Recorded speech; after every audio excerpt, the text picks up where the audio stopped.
প্রিয় শিক্ষার্থী, hope classroom HSC ICT chapter 5-এ সবাইকে স্বাগত। আজকে আমরা এইচএসসি কোর্সের 5 নাম্বার চ্যাপ্টার প্রোগ্রামিং পড়তে যাচ্ছি। আমরা জানি এই কোর্সে প্রোগ্রামিং অত্যন্ত গুরুত্বপূর্ণ একটি চ্যাপ্টার। এই চ্যাপ্টার সম্পর্কে সম্যক জ্ঞান লাভ করে আমরা সামনে অগ্রসর হব। প্রথমে আমি এখানে উল্লেখ করেছি যে প্রোগ্রাম কি, প্রোগ্রামের ভাষা কি, অনুবাদক প্রোগ্রাম কি, অ্যালগরিদম কি, ফ্লোচার্ট কি, এই বিষয়গুলি সম্পর্কে আমাদের সম্যক ধারণার পরেই আমরা প্রোগ্রামিং লিখতে যাব। তো সুপ্রিয় শিক্ষার্থী, প্রথমেই আসা যাক প্রোগ্রাম কি। আমরা প্রোগ্রাম কি এটাকে কিভাবে আমরা ডেফিনাইট করব। সহজ কথায় কোনো সমস্যা সমাধানের জন্য নির্দেশের যে সমষ্টি, এই সমষ্টিকে প্রোগ্রামিং বলে। কোনো নির্দিষ্ট সমস্যা সমাধানের জন্য কতগুলি নির্দেশের সমষ্টিকে প্রোগ্রামিং বলে, প্রোগ্রাম বলে। তাহলে আমরা ওটা লিখে নিতে পারি, ওই ডেফিনেশনটা লিখে নিতে পারি। কোনো সমস্যা সমাধানের জন্য সুনির্দিষ্ট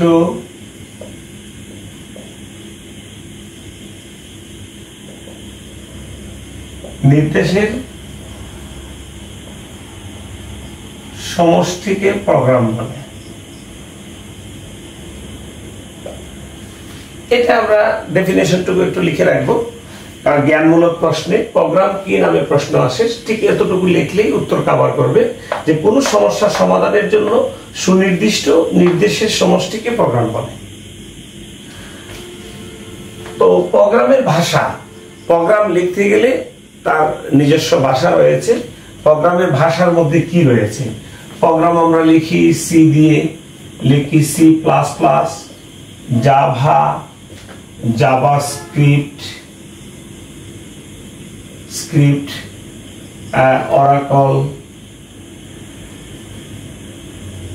ইত্যাদি। এরকম অনেক প্রোগ্রামিং ভাষা আছে। যে কোনো ভাষা ব্যবহার করে আমরা একটি প্রোগ্রাম লিখতে পারি। তো আমাদের এইচএসসি প্রোগ্রামে সি প্রোগ্রাম রয়েছে, আমরা সি প্রোগ্রাম করব। আর আরেকটি বিষয় আমাদের জেনে রাখা দরকার, সি প্রোগ্রামকে সকল প্রোগ্রামিং এর মাদার ল্যাঙ্গুয়েজ বলা হয়। তো যাই হোক, আমরা এই আজকে সি প্রোগ্রাম করব। তো সি প্রোগ্রাম করার আগে আরেকটু কথা বলে আসি আমরা অনুবাদক প্রোগ্রাম নিয়ে। অর্থাৎ একটি প্রোগ্রাম যে ভাষায় লেখা হয় এটাকে বলি আমরা সোর্স কোড। আর প্রোগ্রাম মেশিনকে ইনস্ট্রাক্ট করা হয় অবজেক্ট কোডে। এই সোর্স কোডকে অবজেক্ট কোডে পরিণত করতে হলে মাঝখানে ট্রান্সলেটর প্রোগ্রামের প্রয়োজন পড়ে, যেটাকে আমরা বলেছি অনুবাদক প্রোগ্রাম। এই অনুবাদক প্রোগ্রামকে আবার 3 ভাগে ভাগ করেছে। একটা হলো কম্পাইলার, আর একটা হলো ইন্টারপ্রেটার, আর একটি হলো অ্যাসেম্বলার। তাহলে এই যেহেতু প্রোগ্রাম আমরা একটা নির্দিষ্ট সোর্স কোডে লিখি আর মেশিনকে আমরা অবজেক্ট কোডে নির্দেশ করি, তাই আমাদের সোর্স কোডকে মেশিনের বোধগম্য ভাষায় পরিণত করতে মধ্যবর্তী যে প্রোগ্রাম কাজ করে সেটা হলো ট্রান্সলেটর প্রোগ্রাম। আর এই ট্রান্সলেটর প্রোগ্রামকে 3 ভাগে ভাগ করা চলে, কম্পাইলার, ইন্টারপ্রেটার, অ্যাসেম্বলার। এই পর্যন্ত আমরা থাকি। কম্পাইলার, ইন্টারপ্রেটার, অ্যাসেম্বলার সম্পর্কে আমরা আরেকটু পরে বিস্তারিত জানবো। তো এরপরে আসা যাক অ্যালগরিদম। অ্যালগরিদমটা কি? অ্যালগরিদম হলো একটি প্রোগ্রামকে কয়েকটি ধাপে বিভক্ত করে সম্পন্ন করা। একটি প্রোগ্রাম তৈরি করতে বেশ কয়েকটি ধাপ অতিক্রম করতে হয়। এই ধাপগুলিকে অ্যালগরিদম বলে। সাপোজ আমরা যদি বলি যে আমরা একটা চা বানানোর একটা প্রোগ্রাম তৈরি করব, আমরা যদি বলি যে একটা শিক্ষা সফল করার জন্য আমরা একটা প্রোগ্রাম তৈরি করব, তাহলে এখানে বেশ কয়েকটা ধাপে আমাদের কাজটা করতে হবে। এই ধাপগুলিকে বলে অ্যালগরিদম। সাপোজ একটা চা বানাতে হলে আমাদের প্রথম কি করতে হয়? পানি বয়েল করতে হয়। প্রথম ধাপে পানি বয়েল করা। এরপরে কি করতে হয়, এখানের মধ্যে চাপাতি কিছুক্ষণ মানে দিতে হয়, ফুটাইতে হয়। এরপরের ধাপে কি করি আমরা, দুধ চিনি মিক্স করি। এরপরে কি করি, এখানে একটা ছাঁকুনি দিয়ে ছেঁকে নিই। নেওয়ার পরে আমরা কাপে ঢালি, ট্রেতে করে চা পরিবেশন করি। তো এই যে কাজটা, এই কাজটাকে আমরা ক্ষুদ্র ক্ষুদ্র ভাগে বিভক্ত করে সম্পন্ন করেছি। এই ক্ষুদ্র ক্ষুদ্র ভাগকেই অ্যালগরিদম বলেছে। তাহলে অ্যালগরিদম কি? অ্যালগরিদম হলো যে কোনো কাজকে ক্ষুদ্র ক্ষুদ্র ভাগে সমাপ্ত করার নামই অ্যালগরিদম।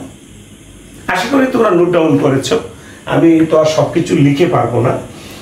আর ফ্লোচার্ট কি? ফ্লোচার্ট হলো আসলে অ্যালগরিদমের একটি চিত্রগত রূপ। ফ্লোচার্ট অ্যালগরিদমের একটি চিত্রগত রূপ, অর্থাৎ একটা সমস্যা সমাধানের জন্য যে কয়টি ধাপে বিভক্ত করেছি, এই ধাপকে চিত্র দ্বারা ইন্ডিকেট করা হয়েছে। তাইলে আমরা বলতে পারি যে ফ্লোচার্ট কি? ফ্লোচার্ট হলো অ্যালগরিদমের একটি চিত্রগত রূপকে বোঝায়। তাহলে চিত্রগত রূপ যেমন এর আগে একটু আমি ক্লিয়ার করে দিচ্ছি। অ্যালগরিদম হলো আমরা এইভাবে লিখবো, ধাপ 1, ধাপের 1-এ লিখবো শুরু করি। ধাপ 2, ধাপ 2-এ বলবো আমরা যে একটু পানি ফুটাই। ধাপ 3-এ বলবো তাতে চাপাতি দেই। ধাপ 4-এ বলবো দুধ চিনি মিক্স করি। ধাপ 5-এ বলবো চাকে ছেঁকে নেই। ধাপ 6-এ বলবো যে কাপে চা ঢালি। এরপরে ধাপ 7-এ বলবো আমরা শেষ করি। এই যে কাজটাকে আমি কয়টা ধাপে বিভক্ত করলাম, এই ধাপে বিভক্ত করার নামই হলো অ্যালগরিদম। আর এই অ্যালগরিদমকে চিত্রগত যে একটা রূপ দেব, এই রূপটাই হলো আমার ফ্লোচার্ট। আর চিত্রগত রূপটা কি হতে পারে আমরা একটু দেখি, লক্ষ্য করি। চিত্রগত রূপটা আমাদের কি রকম হতে পারে আমরা একটু দেখে নিচ্ছি, তাইলে প্রোগ্রামিং এ আমরা ওগুলি ব্যবহার করতে পারবো। তো এখন চিত্রগত রূপের মধ্যে ওই যে শুরু করার জন্য এরকম একটা চিহ্ন আছে, এটাকে আমরা বলি অবাল চিহ্ন। এটাকে বলে ডিম্বাকৃতির যে চিহ্নটা, এই চিহ্ন দ্বারা বোঝায় শুরু করা।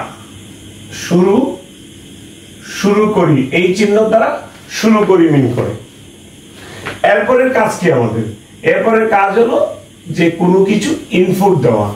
ইনপুট দেওয়ার জন্য যে চিহ্নটা আমরা ব্যবহার করি সেটা অনেকটা সামন্তরিকের মতো। এটা হলো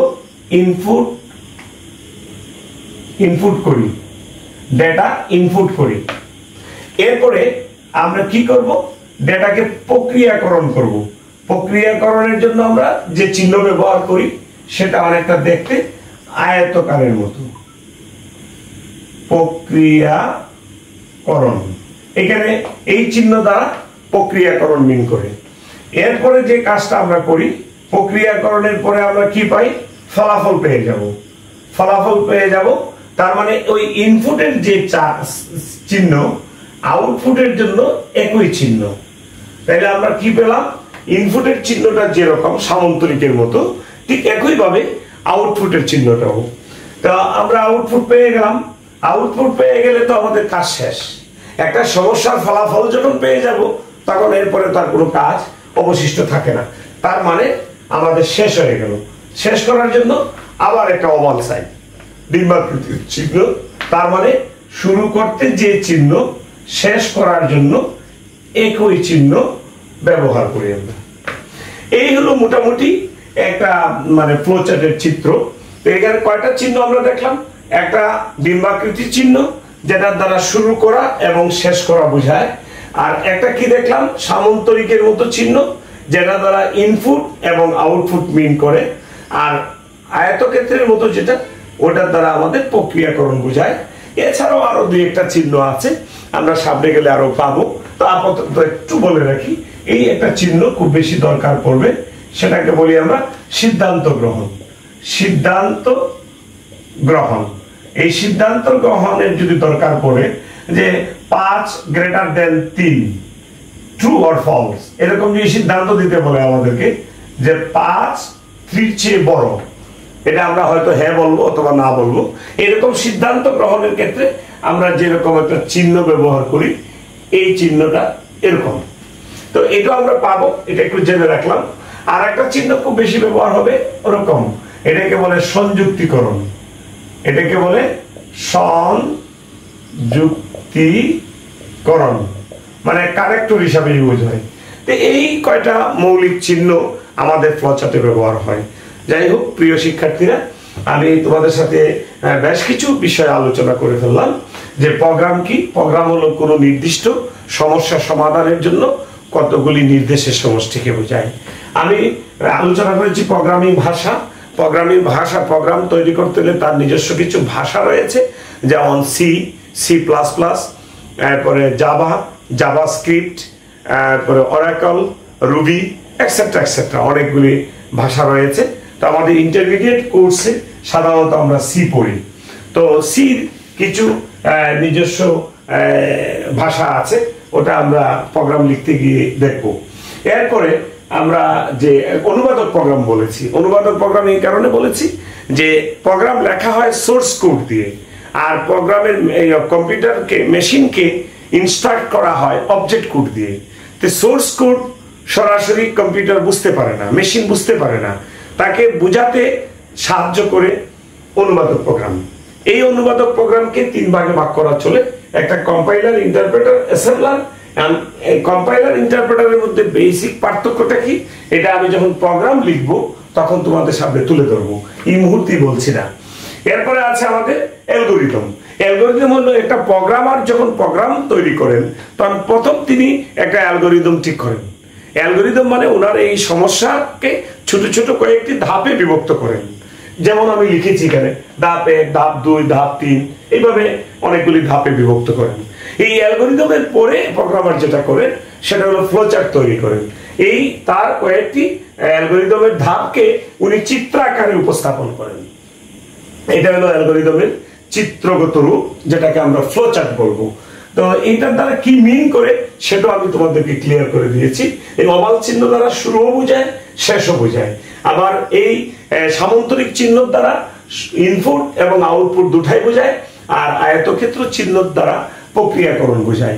এইভাবে আমরা একটা সমস্যাকে চিত্রগত রূপ দেই, অর্থাৎ ফ্লোচার্ট তৈরি করি। এরপরে তো আমরা প্রোগ্রাম লিখতে যাব, এরপরে আমরা সি প্রোগ্রাম লিখতে যাব।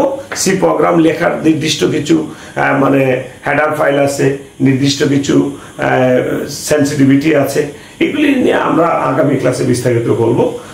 এই পর্যন্ত আজকে এখানেই শেষ। ভালো থাকো, দেখা হবে আগামী ক্লাসে। এমনি ভালো।